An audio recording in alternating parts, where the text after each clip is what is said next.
স্বাধীন বিড়বিড় করে বলল, আমার বউকে অবিবাহিত বলে কি সাহস? কিন্তু মুখে বলল, আপনি ভুল জানেন। আপনার নাতনির সাথে আমার গতকালকে বিয়ে হয়েছে। আর আপনি ব্যাগরা না দিলে এতক্ষণে একটা পোটলাকে দুনিয়াতে আনার ব্যবস্থাও হয়ে যেত। শেষের কথাটা স্বাধীন বিড়বিড় করে বলল, তাই তুবা কিছু শুনতে পায়নি। ও অবাক হয়ে বলতে লাগলো, আমার নাতনির বিয়ে হয়ে গেল আর আমি জানি না? এটা কিভাবে হতে পারে? বিয়ের সময় আমি কোথায় ছিলাম? দাদি শাশুড়ি আপনাকে দাওয়াত দিতে নিষেধ করেছিল, তাই আপনি জানেন না। আপনাকে 2 দিনের জন্য কফিনে করে রেখেছিলাম আমরা। আশ্চর্য! কিন্তু কেন? সেটা আপনার বউ ভালো বলতে পারবে। আমার বউ এমন কেন করলো বাবা? আমি কি বিয়েতে খুব বেশি খেয়ে ফেলতাম? না তো। তাহলে এমন করলো কেন? আমাকে তো দাঁতের সেট পরে খাওয়া দাওয়া করতে হয়। তাহলে আমি কেন খাদ্যের অপচয় করতে যাব? এই দাঁড়াও, আমি কি তোমার সাথে দুবার বিয়ে দিতে রাজি হইনি? না হওয়ার তো কথা না। তুমি তো ভালোই, তাহলে কেন করলো? স্বাধীন গালে হাত দিয়ে বিছানায় ধপ করে বসে দীর্ঘশ্বাস ফেলতে লাগলো। অন্যদিকে তাহির ইসলাম রূপী তুবা একের পর এক বিভ্রান্তিকর প্রশ্ন ছুড়ে দিতে লাগলো। পাখিরা কিচিরমিচির করে ডেকে সকালের আহ্বান করলো। ফজরের নামাজ পড়ে সাজিদ ক্লান্ত পায়ে রুমে আসলো। সিনু জায়নামাজটা গুছিয়ে রেখে এক পলক সাজিদের দিকে তাকালো। কালকে মেয়ে বিদায়ের পর থেকে সাজিদ কেমন নিশ্চুপ হয়ে গেছে। সিনু ওকে একলা ছেড়েছিল কালকে, কিন্তু আজ আর পারল না। স্বামীর কাঁধে আলতো করে মাথা রেখে বলল, আপনি ঠিক আছেন? সাজিদ ক্ষণকাল চুপ থেকে বলল, আমি পাচ্ছি না সিনো, সত্যিই পাচ্ছি না মেয়েকে ছাড়া থাকতে। বিয়ে হলে কেন মেয়েদের অন্য বাড়িতে রেখে আসতে হবে বলো তো? এত নিষ্ঠুর নিয়ম কেন? সিনু সাজিদকে পাশ থেকে শক্ত করে জড়িয়ে ধরে ধীর গলায় বলল, কি করব বলুন? মেয়েকে তো বিয়ে দিতেই হতো একদিন। শেহনাজকেও তো দিতে হবে। সাজিদ হঠাৎ আঁতকে উঠে বলল, এক মেয়েকে বিয়ে দিয়ে আমি পাগল প্রায় হয়ে যাচ্ছি, আবার ছোট্ট সেজুকে বিয়ে দিলে আমি মরেই যাবো।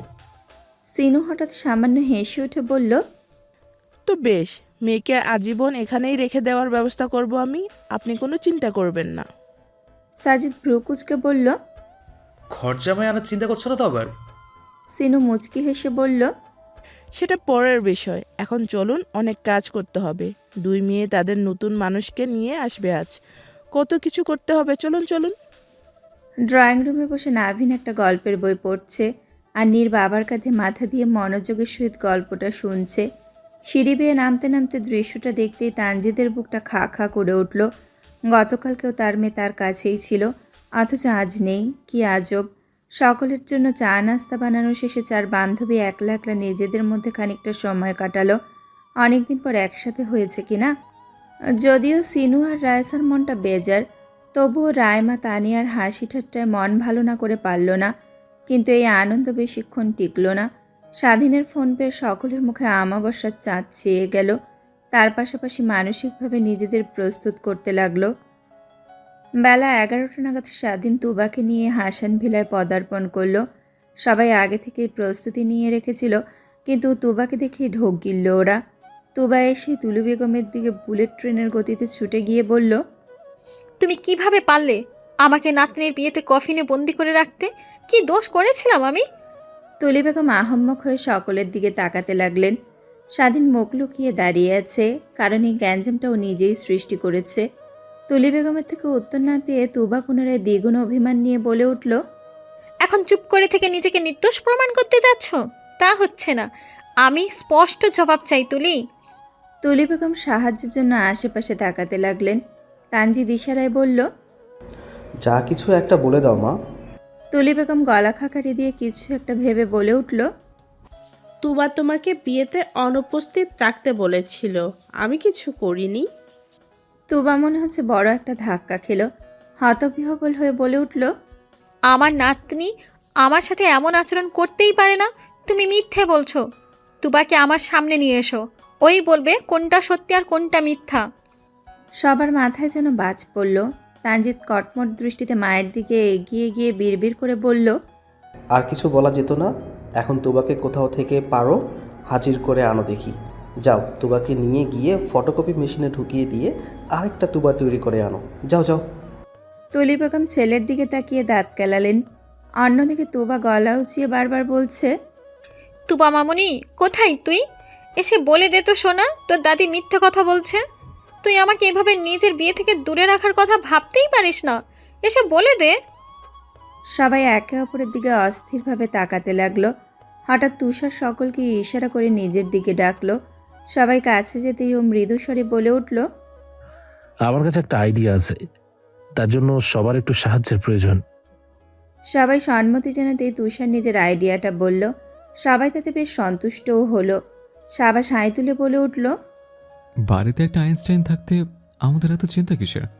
জিও তুষু। সাবাসের কথার প্রেক্ষিতে মেহমেদ সন্ধিহান কণ্ঠে বলল, হোয়াট এভার, এটা কি আসলেই আমার ছেলে? তানিয়া খেকিয়ে উঠে বলল, চুপ থাকুন। আয়েশা চোখের ব্যথায় শুরুতে চোখ খুলতে না পারলেও এখন খুলতে পারছে।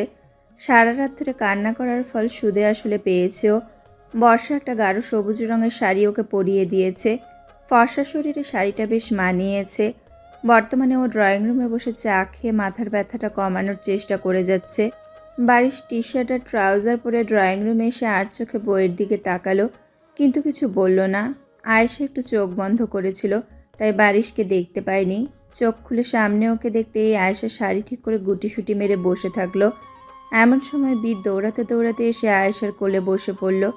আয়েশা প্রথম দফায় হকচকিয়ে গেলেও পরের মুহূর্তে হাসি হাসি মুখে বীরের গাল টেনে দিয়ে বলল, বাছা, এত জোরে কেউ দৌড়ায়? বীর অত্যন্ত ভাব নিয়ে বলল, আমি জোরে দৌড়াবো না তো কে দৌড়াবে? কচ্ছপ। জানো উসাইন বোল্ট আমার শিষ্য, আমার থেকে দৌড়ানো শিখেছ। আয়েশা জোরে হেসে উঠল। বারিশ আয়েশার পাশে গিয়ে ধপ করে বসে বলল, চাপা কম করে মারো, নয়তো জানোই তো আমি তোমার কি লাল করে দিতে পারি। বীরের হাসি হাসি মুখটা মুহূর্তে নিস্তব্ধ অমানিসায় ছেয়ে গেল। অন্যদিকে আয়েশা আরও গুটিয়ে গেল। বারিশোর একদম কাছাকাছি এসে বসেছে, তাও কতটা স্বাভাবিকভাবে। কোনো জড়তাই দেখতে পারছে না আয়েশা ওর মুখে। বীর কিছুক্ষণ চুপ থেকে বলে উঠল, তোমাকে আজ অন্যদের তুলনায় অনেক বেশি সুন্দর লাগছে সুন্দরী। বারিশ গলা খাকারি দিয়ে উঠল, আর সাথে সাথেই বীর নিজেকে শুধরে নিয়ে বলল, সরি মামিমণি।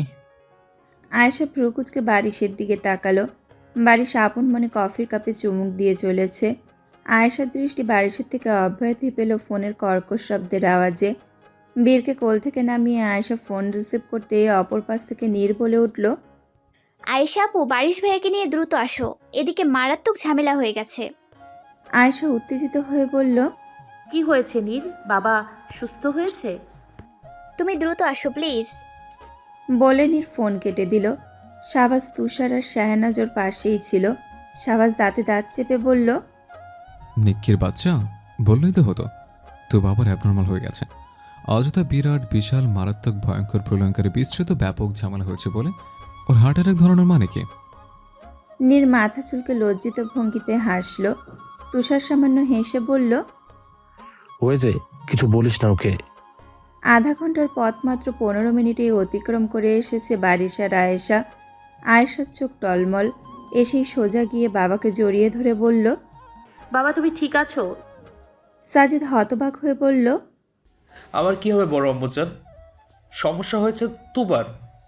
আয়েশা আহম্মক হয়ে সাজিদকে ছেড়ে দিয়ে বলল, তাহলে যে নীর বললো তুমি অসুস্থ? নীর তৎক্ষণাৎ বলে উঠল, আমি তো এটা একবারও বলিনি যে সাজিদ খালু অসুস্থ। আয়েশা কপট রাগ দেখিয়ে বলল, কিন্তু ওটাই তো বুঝিয়েছিস গাধি। নীর মাথা নিচু করে বলল, আফওয়ান আপু। তুষার গলা খাকারি দিয়ে বলল, নীরের কথা না ভেবে তুবার কথা ভাবতো। তোকে একটা কাজ দেব। আয়েশা চোখ মুছে বলল, কি কাজ? তুই আর তুবা প্রায় একই রকম, মানে হাইট আর বডির দিক দিয়ে। তাই আমরা চাচ্ছি তুই তুবা সেজে একটু নানুরূপী তুবাকে সামলাবি। কিন্তু আমি কথা বললেই তো বুঝে ফেলবে। সাবাস বলে উঠল, তো চুপ থাকবে? এটাও কি বলে দিতে হবে?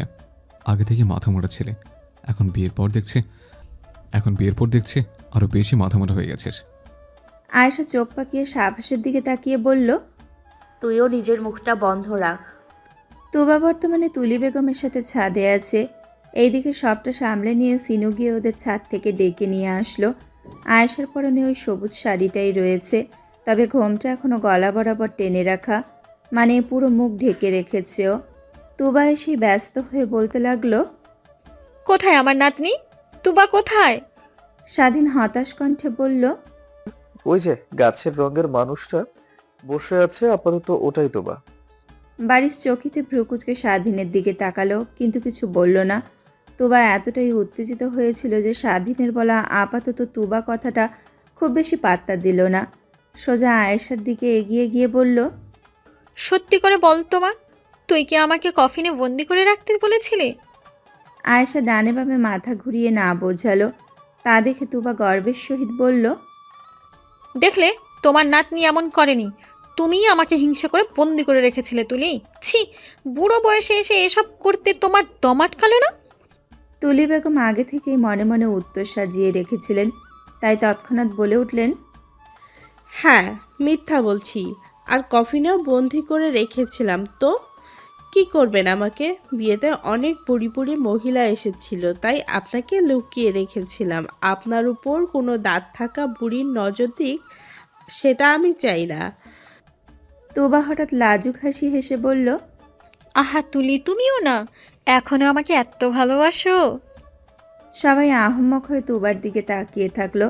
অন্যদিকে স্বাধীন কপালে হাত রেখে দীর্ঘশ্বাস ফেলতে ফেলতে বিড়বিড় করে বলল, এই প্রশ্নটা করা উচিত ছিল আমাকে। কিছুক্ষণ শান্ত পরিবেশ। হঠাৎ কিছু একটা স্মরণ হতেই তুবা ভ্রুকুচকে বলল, 1 মিনিট, তুবা ওভাবে গায়ে মাথায় কাপড় দিয়ে আছে কেন? আর কথাই বা বলছে না কেন? আয়েশা ঘোমটার নিচে ঘামতে লাগলো। যদি কোনোভাবে ঘোমটাটা তুলে ফেলে তাহলেই তো সব শেষ। সবাই যখন দিশেহারা, তখন সাবাস বাদাম খেতে খেতে বলল, প্রথমবার বিয়ে করেছে তো, তাই লজ্জায় মুখ দেখাতে পারছে না। আর লজ্জা কাটতে কাটতে 1 বছর অন্তত লেগে যাওয়ার কথা। আরও এতটাই লজ্জা পেয়েছে যে বাংলা ভাষা ভুলে গেছে। ও কথা বললেই কেমন চাইনিজ ভাষার ফিল পাওয়া যাচ্ছে। তাই নিজেদের কানকে অত্যাচারের হাত থেকে বাঁচানোর জন্য ওকে চুপ থাকতে বলেছে। হাসান ভিলাকে বাইরে থেকে যেমনটা শান্ত দেখাচ্ছে, ভিতরে ঠিক ততটাই গরম হয়ে আছে। সাবাসের কথায় সবাই বেশ ক্ষেপে গেল ওর ওপর, কিন্তু তুবা যখন ওর কথাটাকে পাত্তা দিল না, তখন সবাই সাবাসকে ক্ষণিকের জন্য মাফ করে দিল।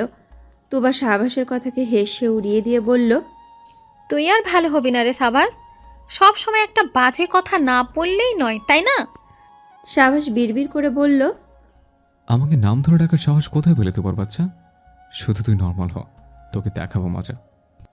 তুবা ক্ষণকাল চুপ থেকে বলে উঠল, বাবা, তুমি এসে তোমার বইয়ের পাশে বসো দেখি, তোমাদের দুজনকে একটু মন ভরে দেখি। বাড়ির সাথে সাথে গলা খানিকটা উঁচিয়ে বলল, না, স্বাধীন বসতে পারবে না ওর পাশে। এত চিন্তার মধ্যেও সবাই মুখ লুকিয়ে হাসলো। তুবা অবাক হয়ে বলল, কেন বুঝতে পারবে না? বাড়ির থতমত খেয়ে গেল। কি উত্তর দেওয়া উচিত ওর? কিছুক্ষণ চুপ থেকে মনে মনে উত্তর সাজিয়ে নিয়ে ও গলা খাকারি দিয়ে বলে উঠল, আই থিঙ্ক বড়দের সামনে ওদের একসাথে না বসেই ভালো। বিষয়টা কেমন হয়ে যায়? তুবা মাছি তাড়ানোর মতো করে বলল, তো আমাকে কি তোমার কচি খোকা মনে হচ্ছে? এখানে সবচেয়ে প্রবীণ ব্যক্তি আমি, তাই কোনো সমস্যা হবে না। কথাটা বলে তুবা গিয়ে স্বাধীনের হাত ধরে ওকে আয়েশার পাশে এনে বসিয়ে দিল।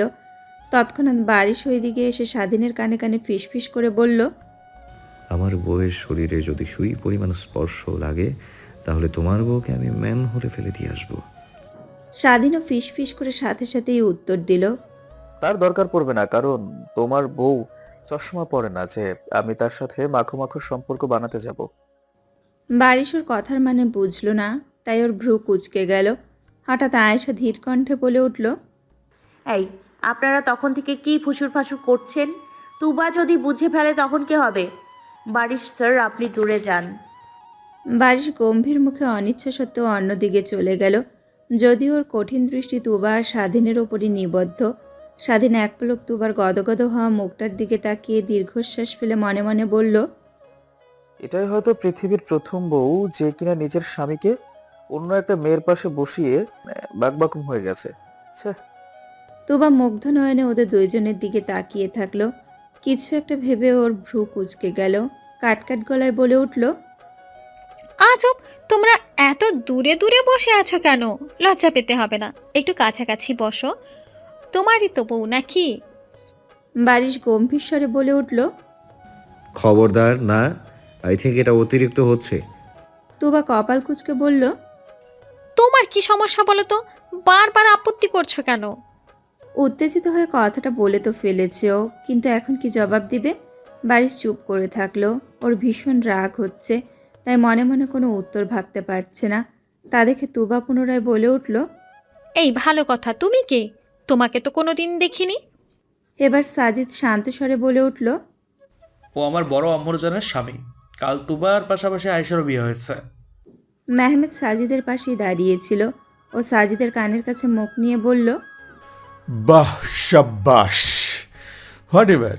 এবার আয়েশাকে হাজির করতে বললে তুই কাকে ধরে আনিস সেটাই দেখব আমি। এবার তো আমার ছেলেও কোনো বুদ্ধি দিতে পারবে না। সাজিদের কপালে আসলেই চিন্তার ভাঁজ পড়ে গেল। ওদের চিন্তাকে সত্য করে দিয়ে তুবা বলে উঠল। তা আয়েশা মাকে দেখছি না যে, কোথায় ও? বারিশের এমনিতেই মেজাজ খারাপ হয়ে আছে। তোবার এমন প্রশ্ন শুনে সেটা আরো বেড়ে গেল। ও অত্যন্ত গম্ভীর গলায় বলে উঠল। আমার বউকে আমি লুকিয়ে রেখেছি যেন কেউ ছিনিয়ে নেওয়ার চেষ্টা না করে, বুঝেছেন? তুবা সন্ধিহান দৃষ্টিতে বারিশের দিকে তাকাতেই রায়মা বলে উঠল। আরে তুবা, ধুর আঙ্কেল, আপনি আয়েশার কথা বাদ দিন। আয়েশা কিছু কাজের জন্য ভার্সিটি গিয়েছে, কাজ হলেই চলে আসবে। তুবা অবাক হয়ে বলল। বিয়ের পরের দিনই ভার্সিটিতে যাওয়ার কি প্রয়োজন ছিল? রায়মা এবার কথা হারিয়ে ফেলল। বউকে দ্বিধান্বিত হতে দেখে নাভিন স্বাভাবিক কণ্ঠে বলল। ইয়ার চেঞ্জ পরীক্ষা সন্নিকটে, তাই বিয়ের দিন হলেও ভার্সিটি মিস দেওয়া যাবে না। I hope you can understand. Tuba হেসে উঠে বলল। ভার্সিটির অন্যতম লেকচারের যখন বলেছে তাহলে ঠিকই বলেছে, আর ইংরেজিতে বলেছে মানে তো 100% ঠিক বলেছে। না চাইতেও সবাই সামান্য হাসল, কিন্তু বারিশের মুখ গম্ভীর। ও দৃষ্টি স্বাধীন আর আয়েশার মধ্যবর্তী দূরত্বের দিকে। পরিবেশ কিছুটা নীরব হওয়ার পর তুবা বলে উঠল। স্বাধীন বাবা, তুবার কাঁধে হাত রাখো তো। আমি তোমাদের একটা ছবি তুলে রাখি। বুড়ো হয়েছি বলে ভেবো না যে আমি ছবি তুলতে পারবো না। বারিশের সহ্য করতে পারল না, বজ্রনীনাদ করে বলে উঠল। যথেষ্ট হয়েছে, আর বরদাস্ত করবো না আমি। এসব বন্ধ করুন। আই থিঙ্ক এখানে এসব বন্ধ না করলে আমি যা কিছু করে দিতে পারি। তুবা কপট রাগ দেখিয়ে বলল। এই নতুন জামাই, তোমার সমস্যা কি বলো তো? এমনভাবে রিয়েক্ট করছো যেন এটা তোমার বউ। এ এ কেউ ওর বউকে ওর কাছে এনে দাও তো। বেটা বউয়ের সঙ্গে কাতর হয়ে গেছে। আয়েশা ঘোমটার নিচে ক্রমাগত রাগে গজগজ করছে। ও দাঁতে দাঁত চেপে বিড়বিড় করে বলতে লাগলো। সাবাসের পাশাপাশি আরও একজনকে কয়লার খনিতে রেখে আসতে হবে দেখছি। বারিশ বহু কষ্টে নিজের রাগ নিয়ন্ত্রণে আনলো, কিন্তু অন্য একজন বেশ ক্ষেপে গেছে বোঝাই যাচ্ছে। তুলি বেগম খেকে উঠে বললেন। এই বুড়ো, অনেক হয়েছে নাটক। বাচ্চারা ক্লান্ত, ওদের একটু রেহাই দিন, নয়তো আপনার এমন হাল করব যে কাউকে মুখ দেখানোর অবস্থায় থাকবেন না। তোবা এবার দমে গেল। অসহায় মুখে ছেলে আর ছেলের বউর দিকে তাকালো। তানজিদ আর রায়সা চিন্তিত মুখে একপাশে দাঁড়িয়ে আছে। ওরা তুলি বেগমকে ইশারায় কিছু বলতেই উনি তুবাকে টেনে গেস্ট রুমের দিকে চলে গেলেন। তুবা চলে যেতেই আয়েশা ঘোমটা তুলে জোরে জোরে শ্বাস নিতে লাগলো। স্বাধীন তড়িৎ বেগে আয়েশার পাশ থেকে উঠে পড়ল। তারপর সকলকে উদ্দেশ্য করে বলল। আপনারা চিন্তিত হবেন না। আমাদের শুধু তোমার আচরণগুলো সামলাতে হবে বুদ্ধিমত্তার সাথে। পাশাপাশি আমার ট্রিটমেন্ট তো আছেই। আশা করছি অন্যবারের তুলনায় এবার আরো তাড়াতাড়ি তোমাকে নর্মাল করতে পারবো আমরা, ইনশাআল্লাহ। সবাই সম্মতি জানালো, আর স্বাধীন বিড়বিড় করে বলল। নর্মাল তো হতেই হবে, কারণ আমার বাসর এখনো বাকি রয়েছে। বিছানার ফুলগুলো মনে হয় শুকিয়ে গেল রে। সবাই দীর্ঘশ্বাস ফেলে যে যার ঘরের দিকে চলে যেতে লাগলো। সকলের একটু বিশ্রাম নেওয়া অতীব জরুরি। স্বাধীন ধীর পায়ে বারিশের দিকে এগিয়ে গিয়ে বলল। Brother, relax. আমি তোমার বিষয়টা বুঝতে পারছি। তোমার জায়গায় আমি থাকলেও ঠিক একই কাজটা করতাম, কিন্তু কি করার আছে, একটু কোঅপারেট করো। বারিশ বড় করে একটা শ্বাস ফেলে বলল। ওকে, কিন্তু আমার বউকে নিয়ে টানা হ্যাঁচড়া আমি সহ্য করব না ব্রাদার। স্বাধীন মুচকি হেসে বলল। ওকে ব্রাদার, বুঝেছি। স্বাধীন চলে গেল। বারিশ কিছুকাল আয়েশার দিকে তাকিয়ে থেকে দোতলায় চলে গেল। কাল রাতে খুব একটা ঘুম হয়নি ওর, একটু বিশ্রাম প্রয়োজন। সাবাসা কোনো বাদাম খাচ্ছে। ও তরাক করে আয়েশার পাশে বসে টিটকারি দিয়ে বলল। বাচ্চাকে কিভাবে পটালি রে? তোকে স্বাধীন ভাইয়ের সাথে দেখে যা চলছিল না, আজকের বিনোদনটা দারুণ লাগলো। আয়েশা চোখ মুখ কুঁচকে বলল, ওসব জলা টলা কিছু না। কাল রাতে মেঝেতে ঘুমাতে হয়েছিল জন্য আজ অল্পতেই খেপে যাচ্ছিল। কি রে, তুই বাড়ির স্যারকে মেঝেতে ঘুমাতে দিয়েছিলে? যার রুম, যার বিছানা, তাকে নিচে ঘুমাতে হয়েছে? ছি, এসব অনাচার মেনে নেওয়ার মতো না। এতই যখন দরদ উথলে পড়ছে তাহলে নিজের রুমে নিয়ে গিয়ে ঘুম পাড়িয়ে দে যা। সাবাস ডোন্ট কেয়ার ভাব নিয়ে বলল। সরপাল, আমার বউর জায়গা তোর বাচ্চাকে দিতে পারবো না। আয়েশা বিরক্তি মাখা মুখে নিজের রুমে এসে দরজা বন্ধ করে দিল, কিন্তু বিছানায় ঘুমন্ত মানুষটার দিকে চোখ পড়তেই ওর ভ্রু কুঁচকে গেল। বারিশ কপালে হাত রেখে চোখ বন্ধ করে ঘুমাচ্ছে। আয়েশা ত্রস্ত পায়ে সেই দিকে এগিয়ে গিয়ে বলল, এই আপনি আমার বিছানায় শুয়েছেন কোন সাহসে? বারিশ অলরেডি গভীর ঘুমে তলিয়ে গেছে, তাই আয়েশার কথা ওর কানে গেল না। আয়েশা বেশ কয়েকবার বলার পরও যখন কোনো জবাব পেল না, তখনও হুঁশ জ্ঞান হারিয়ে বারিশকে ঝাঁকাতে লাগলো। এক পর্যায়ে ঝাঁকাতে ঝাঁকাতে আয়েশা বারিশকে বিছানা থেকে নিচে ফেলে দিল।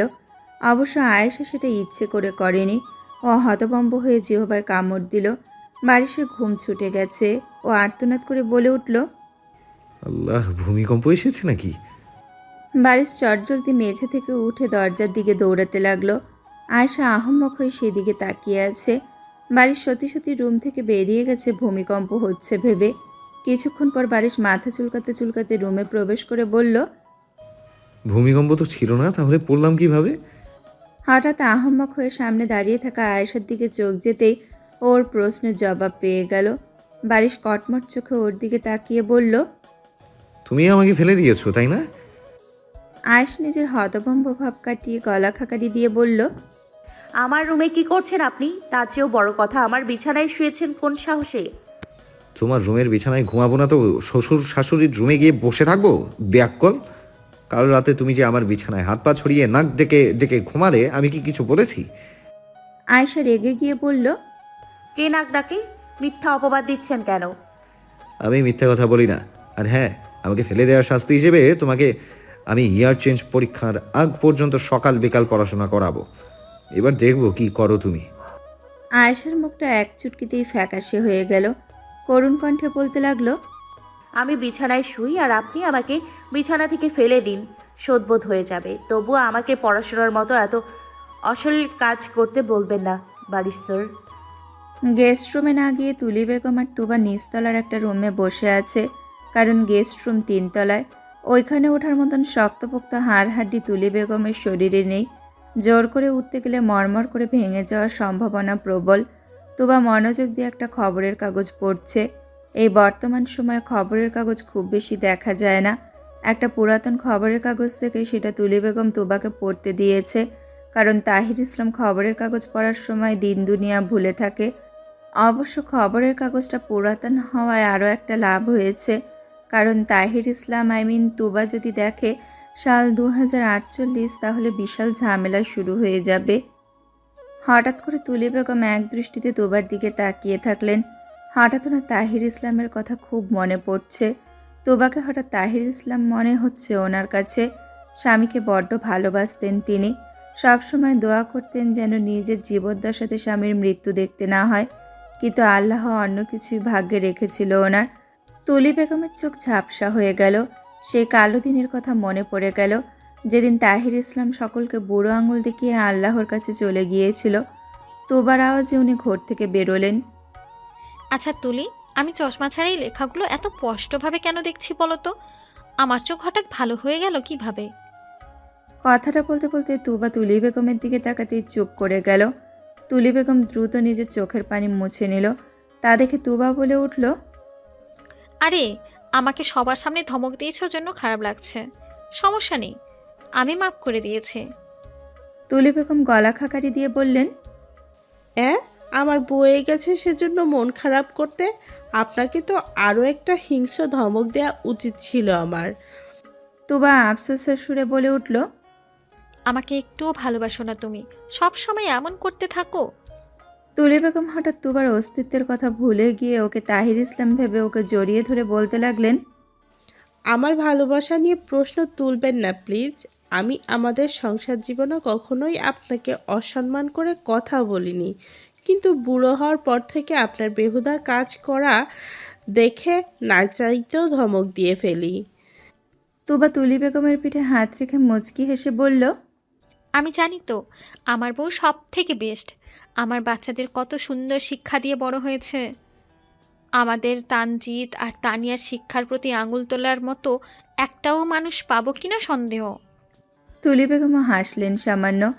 কিছুক্ষণ ঠান্ডা আর ভালোবাসাময় পরিবেশ বিরাজমান থাকলো, কিন্তু পরমুহূর্তেই তুলি বেগম মুখ ভেঙচি কেটে বললেন, কিন্তু দোষ তো বুড়ো আপনার, সবসময় শুধু ঝামেলা তৈরি করতে থাকেন। তুবার হাসি হাসি মুখটা মিলিয়ে গেল, থমথমে মুখে বসে থাকলো। হঠাৎ কিছু একটা মাথায় আসতেই ও বলে উঠল, আচ্ছা ভালো কথা, আমি আমার নাচ জামাইয়ের ঘরে কি করছিলাম বলো তো? যেখানে তুবার থাকার কথা সেখানে আমি কি করছিলাম? তুবা তখন কোথায় ছিল? আর আজকে তুবা মুখ ঢেকে রেখেছিল কেন? আর কথাই বা বলল না কেন? তুলি বেগম হড়বড় করে তুবার থেকে সরে গেলেন। ওনার মুখে চিন্তার ছাপ। এসব প্রশ্ন স্বাভাবিকভাবে আসবেই, সেটা অস্বীকার করার কোনো কারণ নেই, কিন্তু এগুলোর উত্তর দেওয়া তো তার মতো মর্মরপুরীর মাথায় আসার কথা না। লজিক্যাল কোনো উত্তর খুঁজে না পেয়ে তুলি বেগম খেকিয়ে উঠে বললেন, জানেন কি জন্য ওখানে ছিলেন আপনি? জানেন কি জন্য? তুবা তৎক্ষণাৎ জবাব দিল, না জানি না। তুলি বেগম নিজের রাগী মুখটা আচমকা স্বাভাবিক করে বলল, আমিও জানি না।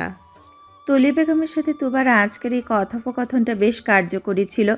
যদিও তুলি বেগম শেষের দিকে তুবার প্রশ্নগুলোর উত্তর দিতে পারেননি, তবুও ওনার প্রথমের কথাগুলো তুবার স্বাস্থ্য আর মনস্তাত্ত্বিক দিকের ওপর ইতিবাচক প্রভাব ফেলেছে। সহজ ভাষায় বলতে গেলে তুবা তৃপ্ত হয়েছে, ফলেও নর্মাল হওয়ার সময়টা ঘন হয়ে আসছে। কিছুক্ষণ পর স্বাধীন কিছু ঔষধ হাতে ওদের কাছে চলে আসলো। একেবারে তুবার সম্মুখে গিয়ে বসে বলতে লাগলো, দাদু, আপনার জন্য এই ওষুধগুলো এনেছি। আপনার স্বাস্থ্যের জন্য এসব ভালো। তুবা ভ্রু কুঁচকে বলল, তোমার দেওয়া ওষুধগুলো কেন খাবো বলো তো? কে বলতে পারে তুমি আমাকে বিষ খাইয়ে আমার বউয়ের থেকে আলাদা করতে চাচ্ছ না? স্বাধীন মনে মনে ব্যঙ্গ করে বলল, এই কথাটা তো আমার বলা উচিত। আপনি আমার বউকে বাসর রাতেই আমার থেকে কেড়ে নিয়েছেন দাদু। ফুলগুলো তো শুকিয়ে গেছে, এখন টাটকা ফুল কেনার টাকা আমি আপনার কাছ থেকে নিব। কিন্তু মুখে বলল, দাদু, আমি ডাক্তার, আমার দেওয়া ওষুধের উপর বিশ্বাস করতে পারেন। সবচেয়ে বড় কথা, আপনাকে আমি মারতে যাব কেন?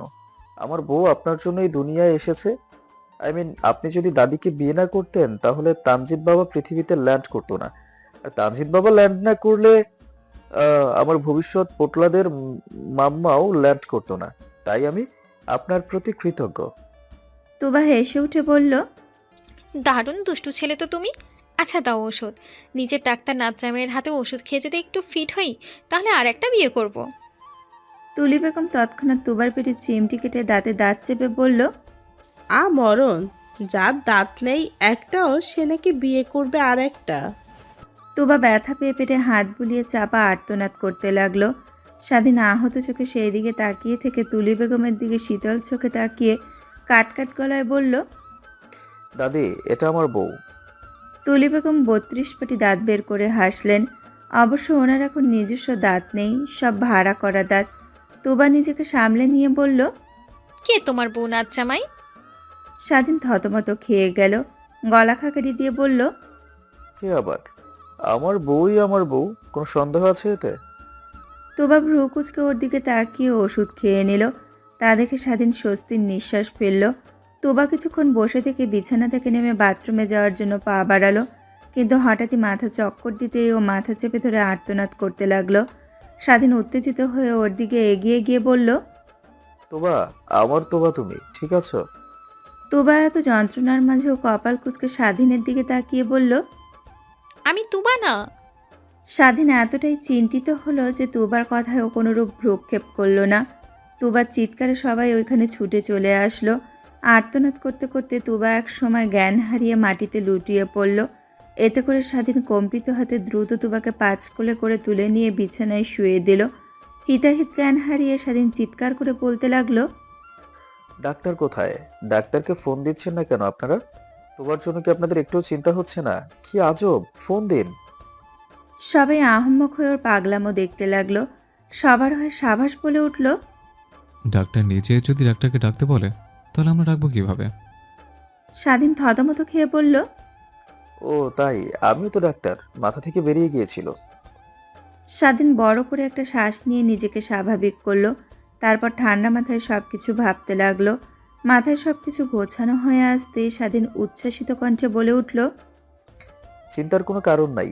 তোবা অজ্ঞান হওয়ার মানে হচ্ছে ও নর্মাল হতে চলেছে। সবার মনে আশার আলো জেগে উঠল। আরও কিছুক্ষণ পর তুবার জ্ঞান ফিরতে লাগলো। সবাই দম আটকে ওর দিকে তাকিয়ে থাকলো। তুবা চোখ পিটপিট করে সবার দিকে তাকাতে লাগলো।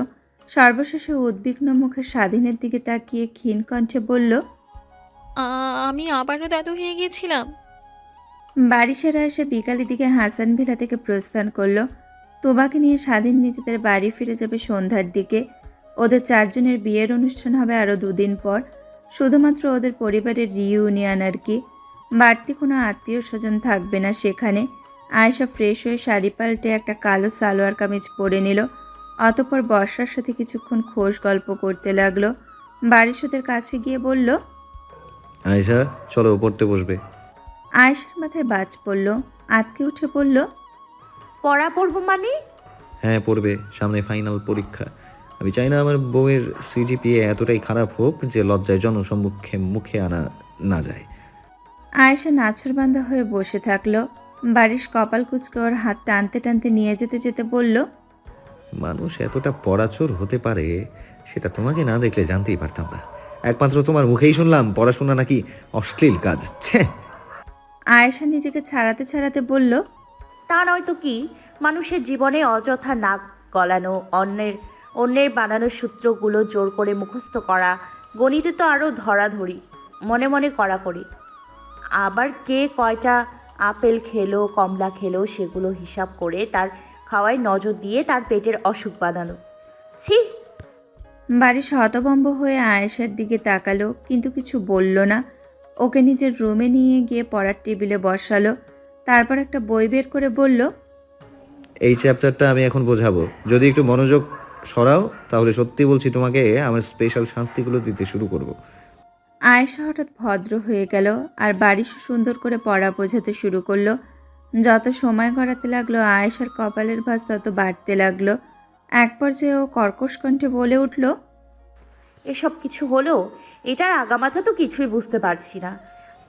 কোনটা বোঝুনি বলো? আয়েশা আঙুল তাক করে একটা টপিক দেখালো। বারিশ সেই টপিক আবারও বোঝাতে লাগলো।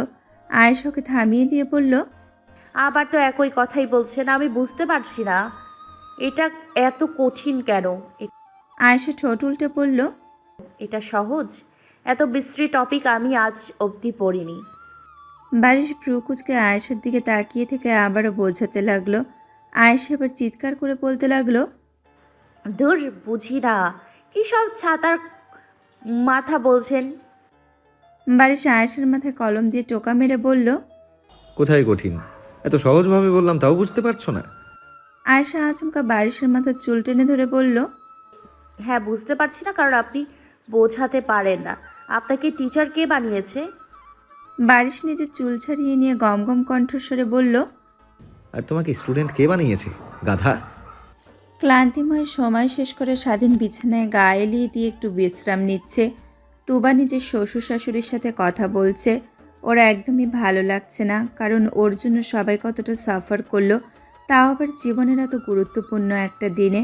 স্বাধীনের মা মুচকি হেসে তুবাকে আশ্বস্ত করার চেষ্টা করলেন। আরও কিছুক্ষণ সময় ওনাদের সাথে কথা বলে তুবা স্বাধীনের মানে নিজেদের রুমে চলে গেল। ভেতরে প্রবেশ করতেই তুবার মুখটা মলিন হয়ে গেল। বেচারা কতটা কষ্ট সহ্য করলো ওর জন্য। মাঝে মাঝে তুবার ইচ্ছে করে নিজের রোগটাকে গলা টিপে মেরে দিতে, কিন্তু তা তো আর সম্ভব নয়। তুবা ধীর পায়ে বিছানার দিকে এগিয়ে গিয়ে স্বাধীনের পাশে বসলো। স্বাধীন মাথায় হাত ঠেকিয়ে ঘুমাচ্ছে। তুবা এক দৃষ্টিতে ওর ক্লান্ত মুখখানার দিকে তাকিয়ে থাকলো। অতঃপর আলতো করে ওর গালে হাত রেখে বলল, আফওয়ান ডাক্তার সাহেব, আমার জন্য আপনি নিজের বিয়েটা ভালো মতো উপভোগ করতে পারলেন না। স্বাধীন আচমকা চোখ খুলে বলল, নিজের বিয়ে মানে? বিয়ে কি আমি নিজেকে করেছিলাম? বলো যে আমাদের বিয়ে ব্যাককল। তুবা সামান্য হেসে উঠে বলল, আপনিও না? যাকগে, জেগেছিলেন? স্বাধীন শোয়া থেকে উঠে বসে বলল, ঘুমিয়েছিলাম, কিন্তু তোমার স্পর্শ পেয়ে জাগ্রত হয়েছে। তুবা কাষ্ঠু হাসলো। ওর চোখে মুখে এখনো অনুতপ্ততা ছেয়ে আছে। সেটা লক্ষ্য করে স্বাধীন বলে উঠল, কষ্ট পাচ্ছ কেন? তুমি তো আর ইচ্ছে করে করনি, ভুলে যাও। তবে তুবা চকিতে স্বাধীনের দিকে তাকিয়ে বলল। তবে কি? স্বাধীন বাঁকা হেসে বলল। তবে এখন ইচ্ছে করে অনেক কিছুই করতে পারো। স্বাধীনের কথার মানে বুঝতে পেরে তুবা লজ্জায় লাল নীল হয়ে গেল। তা দেখে স্বাধীন ব্যঙ্গ করে বলল, আমি নফল নামাজের কথা বলছিলাম। সবসময় শুধু নেগেটিভ চিন্তা ভাবনা, তাই না? ছি। তুবা থতমত খেয়ে গেল। যদিও ও জানে স্বাধীন আজ অন্য হিসেবেই বলছে। তুবা মাথা নিচু করে রাখল। স্বাধীন বিছানা থেকে নেমে বলল, দাদুর সাথে তো আর বিয়ের জন্য নফল নামাজ পড়তে পারিনি, তাই ভাবছি আজ বউর সাথে পড়ি, কি বলো? তুবা হেসে উঠে বলল, জি। দুজনে অজু করে এসে দুরাকাত নফল নামাজ পড়ে নিল। নামাজ শেষে তুবা আয়নার সামনে দাঁড়িয়ে নিজের চুলে বেনি করতে লাগলো। স্বাধীন অপলকভাবে ওর দিকে তাকিয়ে থেকে ধীরে ধীরে ওর দিকে এগিয়ে গেল। হঠাৎ নিজের উদরে একটা শক্ত হাতের অস্তিত্ব টের পেতে তুবা সামান্য কেঁপে উঠল। স্বাধীন ওর কাঁধে নিজের থুতনি ঠেকিয়ে বলল, বাসরের ফুল শুকিয়ে গেছে তো কি হয়েছে? আমার ভালোবাসা কিন্তু এখনো টাটকা আছে, আর ভবিষ্যতেও এমনই থাকবে ইনশাআল্লাহ। তুবা নিজেকে সামলে নিয়ে বলল, আপনি না বলেছিলেন আমি শুধু নেগেটিভ চিন্তা ভাবনা করি, তাহলে এখন আপনি এটা কি করছেন? স্বাধীন তুবাকে নিজের দিকে ঘুরিয়ে ওর গালে ঠোঁট ছুঁয়ে বলল, বউকে ভালোবাসছি। কথাটা বলে স্বাধীন তুবার দ্বিতীয় গালে চুমু খেলো, কপালেও আর ঘাড়েও। সর্বশেষে স্বাধীন তুবার পাতলা ওষ্ঠের সাথে নিজের ওষ্ঠ এক করে দিল। তুবা চোখ বন্ধ করে স্বাধীনের শার্ট খামচে ধরল। অবশেষে স্বাধীনের শুকিয়ে যাওয়া ফুলের মধ্যে ভালোবাসার ফুল ফুটল। অনেক দিন কেটে গেছে। সকলের ইয়ার চেঞ্জ পরীক্ষা সন্নিকটে চলে এসেছে। বাড়ি সেই কয়দিনে আয়েশাকে পড়াতে গিয়ে নিজেই আতপাগল হয়ে গেছে। তবুও আয়েশাকে একটা টপিকও মাথায় ঢোকাতে পারেনি। এতই মোটা মাথা আয়েশার, কিন্তু বাড়ির হাল ছেড়ে দেয়নি, বরং ওর মধ্যে জেদ চেপে গেছে। আয়েশাকে ও ভালো স্টুডেন্ট বানিয়েই ছাড়বে। তারই প্রেক্ষিতে আয়েশাকে আবারও পড়াতে বসিয়েছে বারিশ। আয়েশার শুকনো মুখে একবার বারিশের দিকে তাকাচ্ছে তো একবার বইয়ের দিকে তাকাচ্ছে। তা দেখে বারিশ কাটকাট গলায় বলল, আজকে আমার চুল টানলেও, আমাকে থুতু দিলেও, ঘর থেকে দৌড়ে পালিয়ে যেতে ধরলেও টপিক মুখস্থ না করে দেওয়া পর্যন্ত ছাড়বো না। আয়েশা তৎক্ষণাৎ দরজার দিকে তাকালো, কিভাবে পালানো যায় সেটার পরিকল্পনা করার জন্য। বারিশ আর চোখে সেটা লক্ষ্য করে বইয়ের পাতা উল্টাতে উল্টাতে বলল, ওদিকে তাকিয়ে কোনো লাভ নেই, কারণ দরজায় এত বড় তালা ঝুলিয়ে রেখেছি, আর ওই তালার চাবি আমার ট্রাউজারের পকেটে রয়েছে। আয়েশার মুখটা করুণ হয়ে গেল। মায়াভরা চোখে বারিশের দিকে তাকিয়ে ওকে ইমোশনাল ব্ল্যাকমেল করার চেষ্টা করলো, কিন্তু বারিশ মোটেও ওর চাহনিকে পাত্তা দিল না। অগত্যা আয়েশা অনিচ্ছা সত্ত্বেও বইয়ের পাতায় মনোযোগ দিল। মনোযোগ দেওয়া 2 সেকেন্ডের মাথায় আয়েশার চোখ ঘুমে ঢুলু ঢুলু করতে লাগলো। বারবার চোখ খুলে বইয়ের দিকে দৃষ্টিপাত করলেও পর মুহূর্তে আবার সব ঝাপসা দেখছে ও। নিজের পড়াশোনার ভবিষ্যতের মতোই ঝাপসা একদম। সেটা খেয়াল করে বারিশ ওর মাথায় টোকা দিল। আয়েশা আবারও চোখ বড় বড় করে বইয়ের পাতায় মনোযোগ দিল। বারিশ ননস্টপ টপিকটা বুঝিয়ে যাচ্ছে।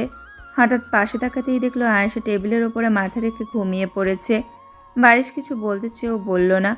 বই বন্ধ করে আয়েশার দিকে মুখ করে নিজেও টেবিলে মাথা রাখলো।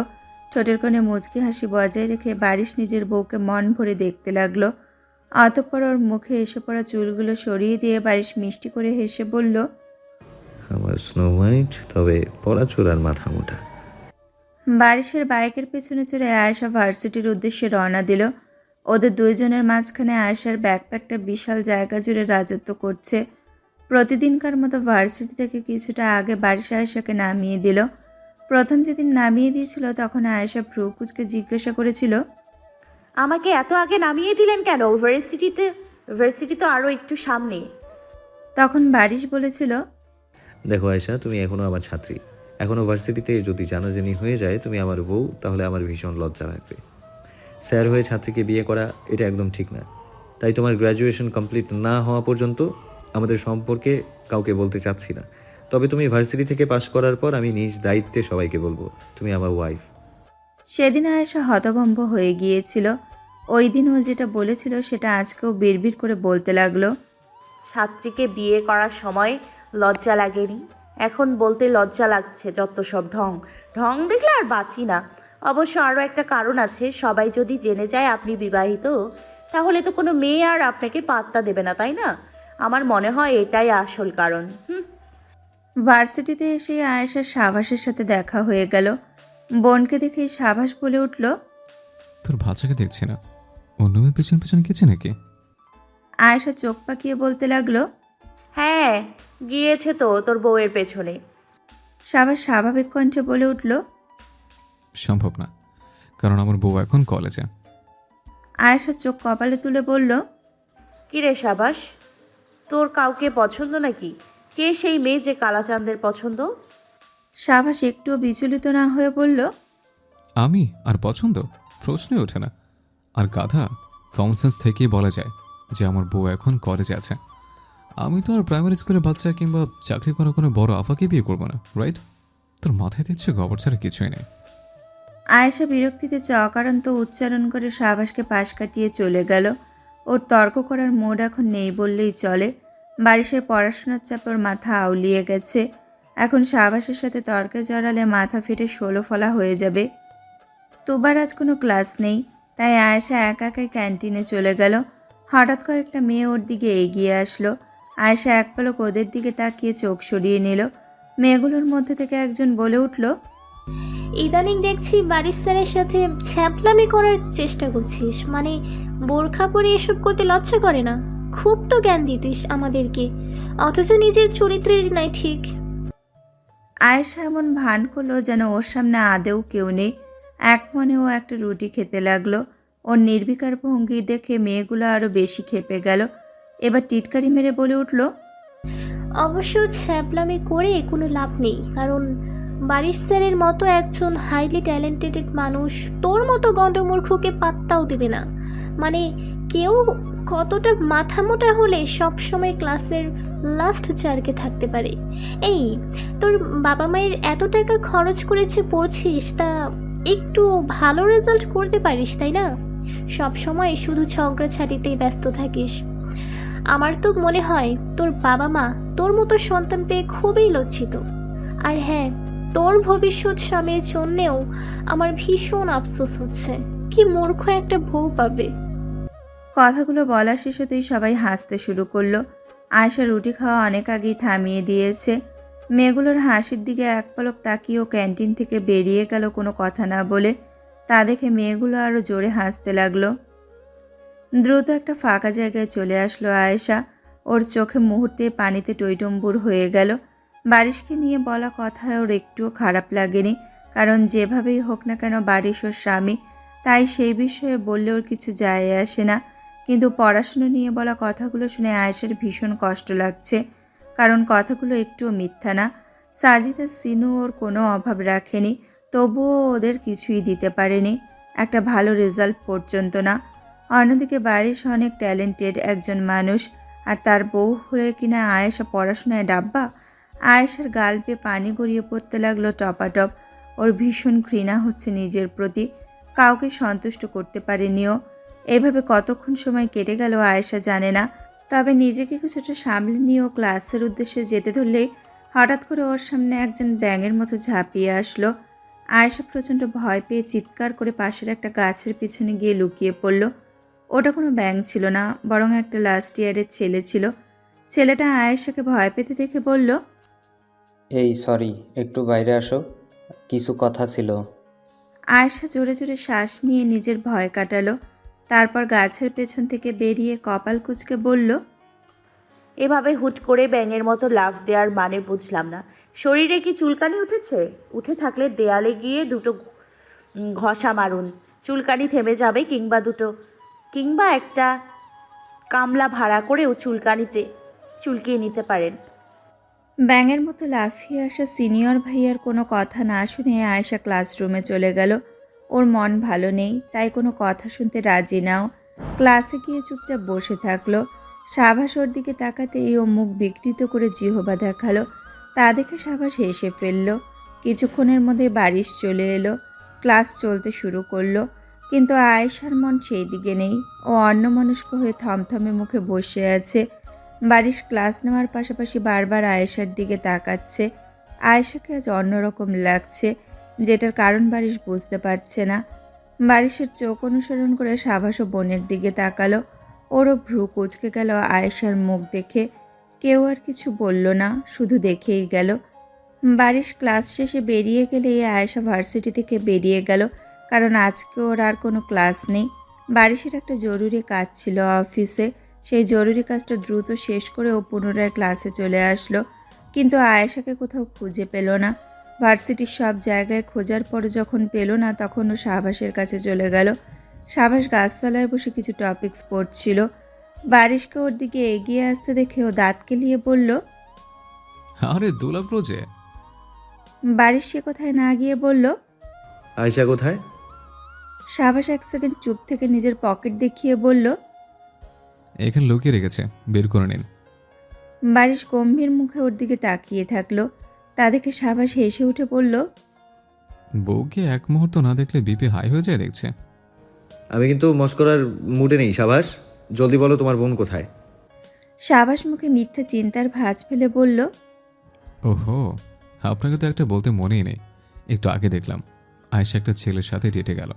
ওনাকে ছেলেটাকে আগে থেকে পছন্দ। বারিশ দাঁতে দাঁত চেপে গর্জন করে বলল, সাবাস, আমাকে রাগাবে না বলে দিলাম। সাবাস আবারও হেসে উঠল। হাসতে হাসতে বলল, ওকে বলছে আপনাকে রেগে গেলে অ্যাটম বোমের মতো কিউট দেখা যায়, ভালোই লাগে দেখতে। যাকে আয়শা বাসায় চলে গেছে, আই মিন আপনার বাসায়। বারিশ কথাটা শুনে জায়গা থেকে প্রস্থান করলো। তা দেখে সাবাস বইয়ের দিকে মনোযোগ দিয়ে টিটকারি মেরে বলতে লাগলো, বাপরে, এই ভাচার দেখছি আমার তার ছেড়ে বোনের জন্য মুহূর্তে মুহূর্তে দম আটকে যায়। বারিশের আরও ক্লাস বাকি ছিল, জন্য ও চেয়েও বাসায় যেতে পারেনি। অবশ্য বারবার ফোন দিয়েছিল, কিন্তু আয়েশা ফোন ধরেনি। এতে করে বারিশের প্রচণ্ড মেজাজ খারাপ হয়ে গেল। ভার্সিটির কাজ শেষ করে ও দ্রুত বাসায় চলে গেল। গিয়েই প্রথমে নিজের রুমে চলে গেল। আয়েশা বিছানায় আধশোয়া হয়ে বসে আছে। বারিশ খানিকটা গলা উঁচিয়েই বলল, এই মেয়ে, এতবার ফোন দিলাম, ফোন ধরলে না কেন? কান থাকতেও কি বধির হয়ে গেছো? আয়েশা উদাস নয়নে বারিশের দিকে তাকিয়ে বলল, আপনি ফোন দিয়েছিলেন? দেখিনি আর শুনিওনি। আয়েশার কণ্ঠ আর মুখভঙ্গির অবস্থা দেখে বারিশের রাগ পড়ে গেল।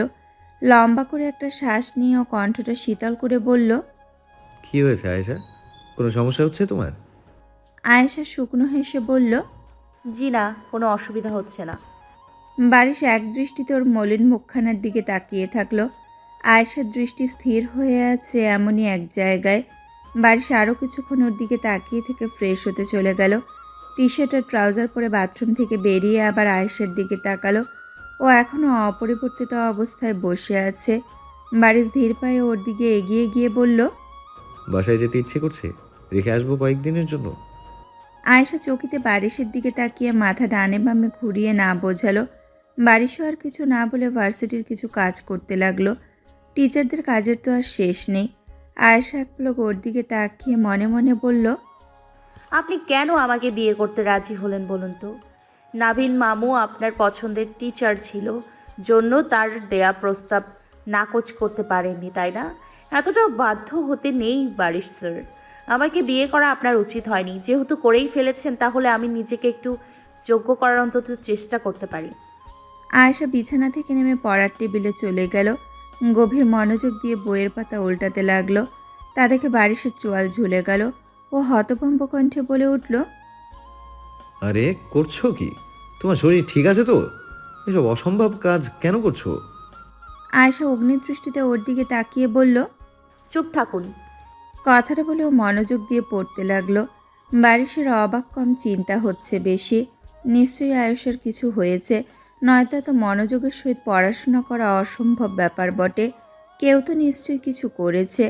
বারিশ এসব ভাবতে ভাবতে নিজের বউয়ের দিকে তাকিয়ে থাকলো। ওর কেন যেন মনে হচ্ছে আয়েশা কান্না করেছে। চোখ দুটো কেমন লাল হয়ে আছে ওর। শাহনাজ ছলছল চোখে কলেজ থেকে ফিরে আসলো। ওর হাত থেকে রক্ত ঝরছে। তুষারও সেই সময় ভার্সিটি থেকে ফিরে আসলো। শাহনাজের দিকে তাকাতেই ও উদ্বিগ্ন হয়ে বলতে লাগলো, কি হয়েছে ব্যাবলি? শাহনাজ ক্রন্দনরত চোখে বলল, রাস্তায় পড়ে গিয়েছিলাম। তুষার শান্ত চোখে শাহনাজের দিকে কয়েক পলক তাকিয়ে থেকে বলল, তুই কি বেশি করে খেতে পারিস না? হুটহাট পড়ে যাওয়ার মানে কি ভাবলি? শাহনাজ চোখের পানি মুছে বলল, এটা ইচ্ছে করে পড়ে যাওয়ার না তুষার ভাই, একটা ছেলে আমাকে ধাক্কা দিয়েছে। বেশ কিছুদিন থেকে আমাকে অযথা বিরক্ত করছিল। তুষার ক্ষণকাল চুপ থেকে বলল, নীরকেও ধাক্কা দিয়েছে বা বিরক্ত করেছে? শাহনাজ হঠাৎ স্থির হয়ে গেল, চোখের পানি ভেতরে শুষে নিল, অতঃপর কাটকাট গলায় বলল, না। আচ্ছা, আর হ্যাঁ, এসব ছেলের থেকে দূরত্ব বজায় রেখে চলবি। অযথা এমন ছেলের সাথে লাগতে যাস কেন? শাহনাজ তৎক্ষণাৎ বলে উঠল, আমি কিছু করিনি, ওই ছেলেই ইচ্ছা করে আমাকে বিরক্ত করতেছিল। আজ তো ধাক্কাই দিয়ে দিল। আচ্ছা ঠিক আছে, বুঝলাম। কথাটা বলে তুষার সিনু আর তানিয়াকে ডাকলো। ওরা এসে শাহনাজের অবস্থা দেখে আতকে উঠে বলল, শেহনাজের কি হয়েছে? ওর ক্ষত দ্রুত পরিষ্কার করে ভালো করে মলম লাগিয়ে দাও, নয়তো ইনফেকশন হতে পারে। বলে তুষার নিজের রুমের দিকে চলে গেল। শাহনাজ পানিতে টইটম্বুর চোখ দুটো নিয়ে ওর গমন পথের দিকে তাকিয়ে থাকলো। সিনু আর তানিয়া এসে ওর রক্তাক্ত হাত পরিষ্কার করতে লাগলো। সিনু তো কেঁদেই দিয়েছে মেয়ের অবস্থা দেখে। শাহনাজও কাঁদছে, তবে ব্যথার জন্য কম, তুষারের নির্লিপ্ততার জন্য বেশি। তানিয়া দিশেহারা হয়ে পড়ল ওদের দুই মা মেয়ের অবস্থা দেখে। এমন সময় বাদাম খেতে খেতে সাবার সদর দরজা দিয়ে বাড়িতে প্রবেশ করে সামনের অবস্থা দেখে থেমে গেল। ওর হাত থেকে সব বাদাম নিচে পড়ে গেল। দ্রুত পায়ে বোনের দিকে এগিয়ে গিয়ে চিন্তিত স্বরে বলল, কি হয়েছে বোনো? কিভাবে হয়েছে? পড়ে গিয়েছিলে? শাহনাজ মাথা ডানে বামে ঘুরিয়ে না বুঝিয়ে ক্রন্দনরত কণ্ঠে বলল, একটা ছেলে ধাক্কা দিয়ে পিচ ঢালা রাস্তার উপর ফেলে দিয়েছিল। শাহবাজের চোয়াল শক্ত হয়ে গেল। শাহনাজের হাতে মলম লাগিয়ে দেওয়া ইতিমধ্যেই শেষ হয়ে গিয়েছে। শাহবাজ বোনের হাত ধরে ওকে বসা থেকে উঠিয়ে বলল, চল আমার সাথে। শাহনাজ অবাক হয়ে বলল, কোথায় ভাইয়া? যেখানে যেতে বলেছিস সেখানে। কথা না বলে আমার সাথে চল। শাহবাজ শাহনাজকে টানতে টানতে বাড়ির বাইরে নিয়ে গেল। সিনু আর তানিয়া পেছন থেকে বারবার শাহবাজকে আটকালেও ও কারোর কথা শুনল না। শাহনাজকে বাইকের পিছনে বসিয়ে হাসান ভিলা থেকে বেরিয়ে গেল। সিনু আর তানিয়া চিন্তিত মুখে সেদিকে তাকিয়ে থাকলো। শাহবাজের বাইক শাহনাজের কলেজের সামনে এসে থামলো। শাহনাজ হতভম্ব হয়ে বাইক থেকে নেমে বলল, এখানে কেন আসলে ভাইয়া? শাহবাজ বাইকটা সাইড করে রেখে শাহনাজের হাত ধরে বলল, আমাকে ছেলের কাছে নিয়ে চল। আমি নিশ্চিত ওই ছেলে এখনো কলেজে আছে। শাহবাজের ভাবনা মিথ্যা হলো না। শাহনাজ একটু এগিয়ে যেতে আসিফকে দেখতে পেল। ওকে দেখার সাথেই শাহনাজ ভাইয়ের দিকে তাকিয়ে বলল, ওই যে ওখানে বসে আছে। কোনটা? শাহনাজ আঙুল তাক করে আসফিকে দেখালো। বোনের আঙুল অনুসরণ করে ছেলেটাকে দেখতেই শাহবাজ শাহনাজের হাত ছেড়ে দিয়ে শার্টের হাতা গোটাতে গোটাতে সেই দিকে এগিয়ে গেল। আসফি উল্টো হয়ে বসে আছে। শাহবাজ লাফিয়ে গিয়ে ওর পিঠে একটা লাথি মারল। ফলে আসফি মুখ থুবড়ে সামনে পড়ে গিয়ে বলল, ও মা গো, কেডা রে? শাহবাজ দাঁতে দাঁত চেপে বলল, আমি রে। আসফি ভ্রু কুচকে ওর দিকে তাকিয়ে বলল, আমাকে কি পাঞ্চিং ব্যাগ মনে হলো আপনার? না, মলের স্তূপ। কথাটা বলে শাহবাজ আসফিকে তুলে ওকে দাঁড় করিয়ে ওকে আবার ধাক্কা দিল। তারপর আবার তুলল এবং আবার ধাক্কা দিল।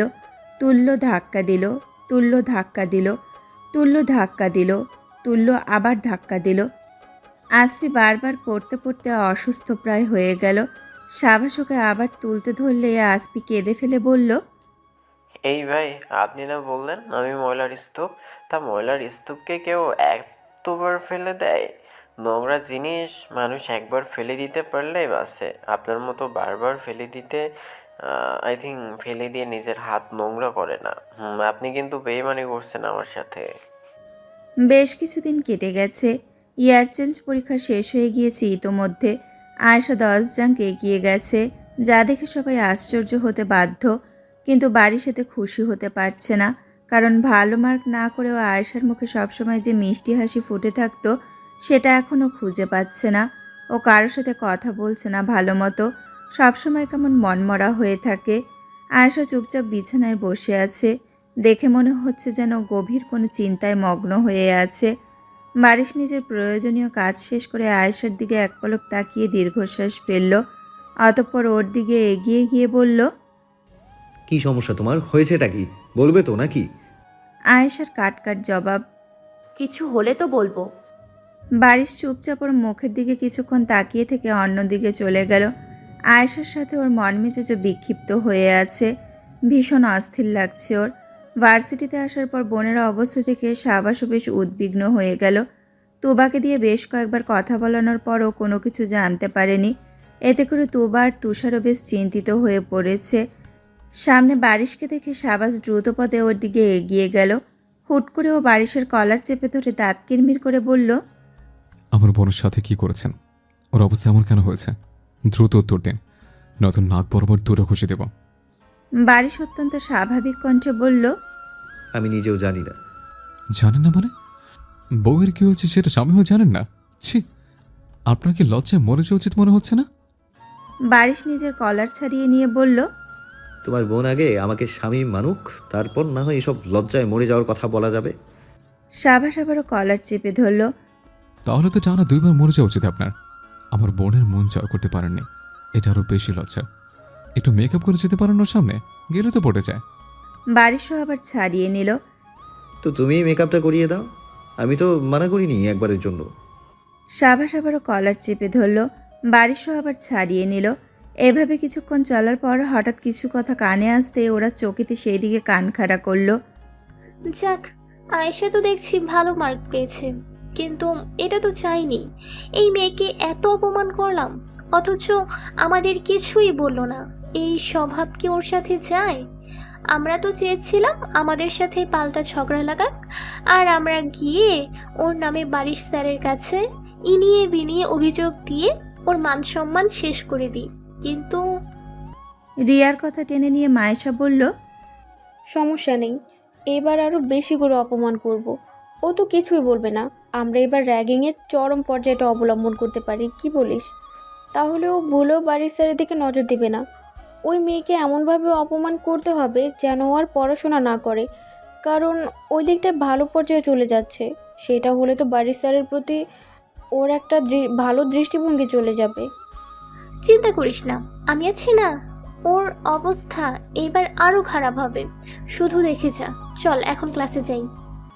ওরা দুজন চলে গেল। বারিশ আর সাবাস আহম্মক হয়ে একে অপরের দিকে তাকালো। ক্ষণকাল বাদে ওদের দুইজনের চোখ জ্বলে উঠল।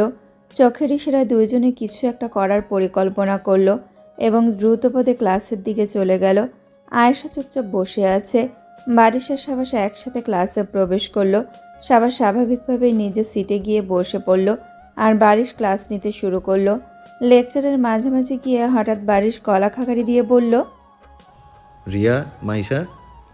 বারিশের মুখে নিজেদের নাম শুনে ওরা খুশিতে গদগদ হয়ে গেল, কিন্তু পর মুহূর্তে ওদের মুখ অন্ধকার হয়ে গেল যখন বারিশ বলল, আমি এতক্ষণ যা লেকচার দিলাম সেসব তোমরা সামনে এসে প্রেজেন্ট করো। কিন্তু স্যার আমরা। ফার্স্ট। ওরা দুইজন একে অপরের দিকে চোরা চোখে তাকালো। ওদের নজর ছিল পুরো বারিশের ওপর। লেকচারের ওপর একটুও মনোযোগ ছিল না। দূরদূর বুকে ওরা সামনে এগিয়ে গেল। প্রেজেন্টেশন দিতে গিয়ে ওরা ভুলভাল উচ্চারণ করায় সবাই হাসাহাসি করতে লাগলো। সাবাস ভদ্রতার খাতিরে চুপ করে আছে, কিন্তু ওরা ছেলে হলে এই ভদ্রতা দেখাতো না। বারিশ গম্ভীর গলায় বলে উঠল, তোমরা ক্লাস শেষে ডিটেনশন রুমে দেখা করবে। তোমাদের শাস্তি আজ পিয়ন চাচা দেবে। কথাটা শুনে রিয়া আর মায়েশা কেঁপে উঠল, কারণ এই পিয়ন ভীষণ ডেঞ্জারাস। ভার্সিটির সবচেয়ে খারাপ ছেলেগুলো ওনাকে ভয় পায়। ওরা দুইজন তৎক্ষণাৎ বলে উঠল, স্যার, আপনার যা ইচ্ছা তাই শাস্তি দিন, তবুও পিয়ন চাচা না। ওনাকে দেখলে তো আমার জ্ঞান হারিয়ে ফেলবো। আই থিঙ্ক ওটাই বেটার হবে। পিয়ন চাচা শাস্তি দিলে তোমাদের শিক্ষাটা ভালো মতো হবে। এখন চুপচাপ গিয়ে নিজেদের সিটে বসো। ওরা চিন্তিত আর ভীত মুখে নিজেদের আসনে চলে গেল। ওরা চলে যেতেই বাড়ির শান্ত স্বরে বলল, আমার একটা গুরুত্বপূর্ণ অ্যানাউন্সমেন্ট আছে। তোমরা জেনে খুশি হবে যে আমি কিছুদিন আগেই বিয়ে করে নিয়েছি, and my wife is Sheikh Ayesha Hasan. আয়েশার পাশাপাশি ক্লাসের সবাই অবাক হয়ে গেল। কিছু মুহূর্ত পিনপতন নীরবতা পর ক্লাসে গুঞ্জন শুরু হয়ে গেল। বারিশ ওদের সবাইকে থামিয়ে দিল। একটা মেয়ে ব্যঙ্গ করে বলল, আয়েশার সাথে কি আপনার যায় স্যার? আপনি কোথায় আর ও কোথায়? আসলেই যায় না, কারণ ওর মতো ভালো মেয়ের সাথে আমাকে মানায় না। আমার নিজেকে আরও যোগ্য করে তুলতে হবে ওর জন্য। কত ভালো বংশের মেয়ে আয়েশা, সবাই কত আন্তরিক। আমার আসলেই নিজেকে একটু যোগ্যতা সম্পন্ন করতে হবে। কিন্তু স্যার আমি এটা বলিনি। আয়শার মতো লো ট্যালেন্টেড মেয়ে আপনার মতো হাইলি ট্যালেন্টেড ছেলেকে পাওয়ার যোগ্য? বাড়ির সামান্য হাসলো, হাসা থামিয়ে নীলার কথার উত্তরে বলল, চেষ্টা করলে যে কেউ আমার মতো ট্যালেন্টেড হতে পারবে, কিন্তু চেষ্টা করলেই কিন্তু ভালো মানুষ হওয়া যায় না। সবাই হতেও পারে না, যেটা আমার ওয়াইফ হতে পেরেছে। পারিবারিক শিক্ষাটাই আসল একাডেমিক শিক্ষার চেয়ে। একজন উচ্চ পদস্থ মানুষ যদি উগ্র হয়, তাহলে মানুষ তাকে সামনে সম্মান দেখালেও পিছনে বদনাম করতে ভুলবে না। অন্যদিকে ভালো মানুষের পেছনে দোয়া করতেও ভুলবে না। আয়েশা হাঁ হয়ে বারিশের দিকে তাকিয়ে থাকলো। ওর মন থেকে হঠাৎ বিষণ্ণতার বিশাল পাহাড়টা ভেঙে চুরমার হয়ে গেল। মুখে হাসি ফুটে উঠল। বোনের মুখে হাসি দেখে শাবাশের মুখেও হাসি ফুটল। ক্লাসের সবাই ইতোমধ্যেই চুপ হয়ে গেছে। অন্যদিকে বারিশ পুনরায় ক্লাস নিতে শুরু করলো।